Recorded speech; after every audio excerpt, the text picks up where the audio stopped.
আসসালামাইকুম গাইস, কেমন আছেন আপনারা? আশা করি অনেক ভালো আছেন। আপনাদের দোয়ায় এবং ভালোবাসায় আমি অনেক ভালো আছি। আর গাইস, দয়া করে পারভেজকে পরিচয় করাই দিই, তো আপনারা চেনেন। ইজ মাই ফ্রেন্ড পারভেজ মগ্ন হয়ে গেছে, এতটা এক্সাইটিং মগ্ন হয়ে গেছে। তো দোস্ত, তুমি বলো যে তুমি কি এক্সাইটেড আজকের এই যে 200-300 বছর পুরনো মাটির নিচে রাজবাড়ি দেখার?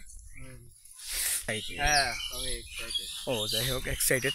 তো আপনাদেরকে যদি দেখাই তাহলে একটা জিনিস, যে আমরা কিন্তু একটা জঙ্গলের ভিতরে আছি। দেখেন গাইজ, আমরা কিন্তু একটা জঙ্গলের ভিতরে আছি। আর সব থেকে বড় ব্যাপার যেটা, এখানে একটা ঘোড়াও আছে, দেখেন। আর আমরা আসার পরে কেন জানি না এটা খালি ডাকতেছে।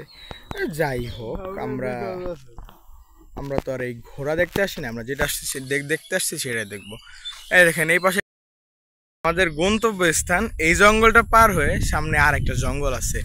শুনছি যে ওইখানে নাকি রাজার বাড়িটা উঠছে। তো আমি আপনাদেরকে দূর থেকে একটু দেখাই। এই দেখেন, ওই যে সামনে যে জঙ্গল, বড় বড় গাছ দেখা যাচ্ছে, ওইখানে আমাদের গন্তব্যস্থান।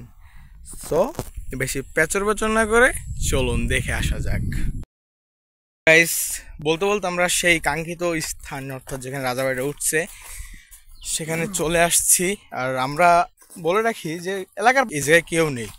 গাইজ, আমি একটা জিনিস বুঝতে পারতেছি না যে আজকে এই জায়গায় কেন কেউ নাই। অনেক লোকজন থাকার কথা। এই জিনিসটা আমাকে অনেক ভাবাইতেছে। দেখেন আশেপাশে এত গাছগাছালিই বা কেন, আল্লাহ জানে এখানে কি হইতে যাইতেছে। আল্লাহ, গাইস, এখানে তো সবকিছুই নর্মাল, সবকিছুই মাটির নিচে চলে গেছে।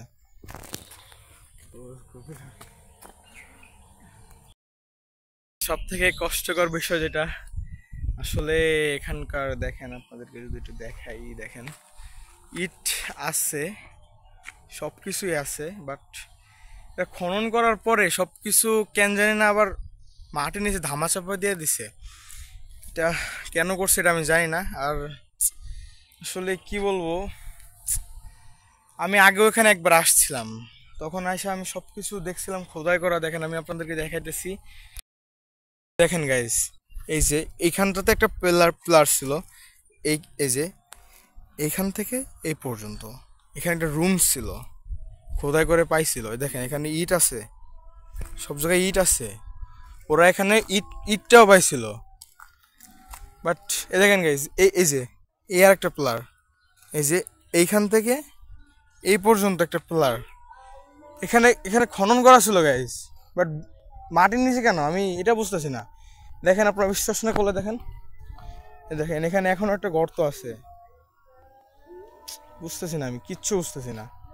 এই দেখেন, এখানে মাটি উঠাইছিল এখান থেকে। এই দেখেন, সব ইট।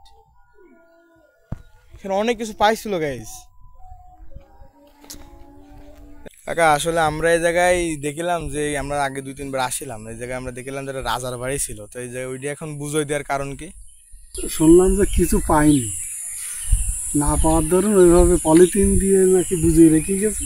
তো পলিথিন দিতেই দিবে, পরবর্তীতে কি করবে না করবে সেটা উড়াই যায়। মনে করেন আমরা যখন খনন করছিল তখন আইসি, আসার পরে দেখি যে আপনার পিলার টাইপের রয়েছে, রুম টুম, মানে সবকিছু বোঝা যাচ্ছে। না, দেয়াল। হ্যাঁ, দেয়াল। ওই তো বেশি দূর তো যায়নি, মানে 3-4 ফুট মতন যাই খুঁজেছি, তার বেশি না, 4 ফুট কি, হ্যাঁ 4 ফুট 5 ফুট মতন গেছে। তো তাই এখন ভিতরে কি আছে না আছে, ওরা ওইভাবে পলিথিন দিয়ে ঢেকে রেখে চলে গেছে সরকারি লোক। এইটুকু মানে সরকারের লোক এই কাজটা আর কি করিল, অর্ধেক করে তারপরে তারা মাটি চাপা দিয়ে চলে গেছে। পরে মেলা যেদিনকে চলে যায় সেদিনকে মেলাও বইছিল, চেয়ারম্যান ডেকে নিয়ে। তারপরে ওই টিওনো আসছিল শুনেছিলাম, ওই গণ্যমান্য ব্যক্তি তাদের ডেকে। তারপরে ওখানকার ওই যে মালিকানা যে লোক, মালিকদের ডেকে দিকে তাদের করে বন্ধ করে চলে গেছিল। এই তাছাড়া অন্য কিছু।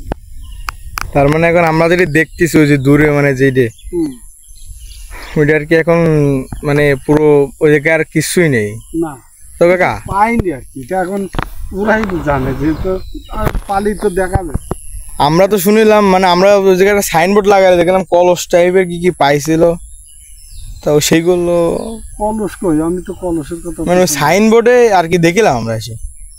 কলস না তো মনে হয় গঠি না কি জানি। সেই ঘটি কলস না। আচ্ছা যাই হোক, মানে এখন কথা হচ্ছে যে এই জায়গায় রাজাবাড়ি পাইছিল, পাওয়ার পরে আমিও এসে দেখেছি যে খনন কাজ করছিল। 800,000 বছর আগের কথা, 800,000 বছর আগের কথা। 800,000 বছর আগে? এ তো 200 বছর না, 800,000 এর নিচে না। তখন কিরাম হলে বাপরে। হ্যাঁ, তখন এটা ছিল এই নদী, ওই যে স্বরূপ নদী বলে, ওই যে ইয়ে হয়েছে, ওই যে মানে পাওয়ার হাউস, ওটারে বলে স্বরূপ নদী। পাওয়ার হাউস মানে বিদ্যুৎ অফিসের পাওয়ার হাউস। ওহো, ওই যে বিদ্যুৎ অফিস। হ্যাঁ হ্যাঁ, ওখান থেকে ওইটা ছিল বাজার স্বরূপ নদী। সৌরভদা নদী। স্বরূপদা নদী। সেই নদীর থেকে এমনি দিয়ে যাতায়াত করতো লোকজন, মানে ওই ইয়েতে করি ট্রলার গুলো আসতো নাকি। তো সে আজকের কথা আমার বাবারাও জানে না, দাদুরাও জানে না, বলে 800,000 বছরের কথা ঘটনা। তার মানে 800,000 বছরের পুরনো বাড়ি, হ্যাঁ, এটা আর কি মাটির নিচ থেকে উঠছিল। উঠিয়াছে না, ওইভাবে ছিল, ওইভাবে ছিল, ওইভাবে ছিল খনন করার মানে পরে আর কি ওইভাবে পাইছে। ওরা কোনোদিন মালিকানারা কোনোদিন দেখিনি যে কি আছে না আছে, কিন্তু কয়েক তারিখ নাকি আইছিল খোঁজ দি, কিন্তু ওরা তারা ওই হয়তো একদিন কোনো রকম করিয়ে চলে যায়, 2-1 তারিখের কথা, কিন্তু এই তারিখ একটু বেশি খুশি। তারপর যখন দেখা যায় কিছু পাওয়া যাচ্ছে না, তখন তখন ওরা চলে করছে। ও, আর তারপরে ওরা কিছু আছে কি আর নেই, তা ঈশ্বর ওই জানে, আর ওরাই জানে। গাইস কি বলবো আসলে, মানে এত কষ্ট করে মানে বাসা থেকে আসছি একটা জিনিস দেখার জন্য, আর দেখতে তো পাইলামই না, অযথা মানে সময় নষ্ট। আর যতটুকু শুনলাম কাকা আমাদের যতটুকু বললো যে এইখানে নাকি খনন কাজ করতেছিল। গাইস আমি আসলে সত্যি কথা বলতে আগেও 2বার আসছি, 2-3বার আসছি, আসার পরে আমরা খনন কাজ দেখছি, বাট এখন যে এইভাবে কিছু না পাওয়াতে, মানে কাকা যেটা বললো যে কিছু পাই নাই দেখা, এটা মাটির নিচে মানে যেমন ছিল খোঁড়ার আগে ঠিক তেমন ভাবে রেখে চলে গেছে। তো গাইস বলার মতো কিছুই নাই, আসলে অনেকটাই খারাপ লাগতেছে, অনেকটা আপসেট লাগতেছে। কাকা যেটা বললো যে 800,000 বছর আগের পুরনো বাড়ি, সেটা মাটির নিচে পাওয়া গেছে, আর সেইটাই এইভাবে মানে এইভাবে উদ্ধার না করে যে কিছু পায়নি বলে তারা চলে গেছে, এটা আসলে ঠিক হয় না, আমার কাছে ভালো লাগে নাই। আমার মনে হয় তারা খাজানা খুঁজতেছিল কিন্তু পাই নাই, সো চলে গেছে। তো গাইস আজকের ভিডিওটা এই পর্যন্ত। মানে যদি ভিডিওটা ভালো লাগে, ভালো লাগার কথা না, কারণ যেই জিনিসটা দেখতে আসছি সেই জিনিসটাই দেখতে পাই নাই। সো যদি ভিডিওটা ভালো লাগে, আমাদের কষ্ট করে আসা যদি আপনাদের কাছে একটু করুণা মনে হয়, তাহলে ভিডিওটা লাইক করে দিন, চ্যানেলটাকে সাবস্ক্রাইব করে দিন, আর বন্ধুদের কাছে শেয়ার করে দিন। তো আজকে আসি। হ্যাঁ, আপনি তো ভুলে গেছেন, আপনি তো সাবস্ক্রাইব করেন নাই, লাইকও করেন নাই, তো বেশি বেশি করে করেন। তো গাইস আজকে আসি, আল্লাহ হাফেজ।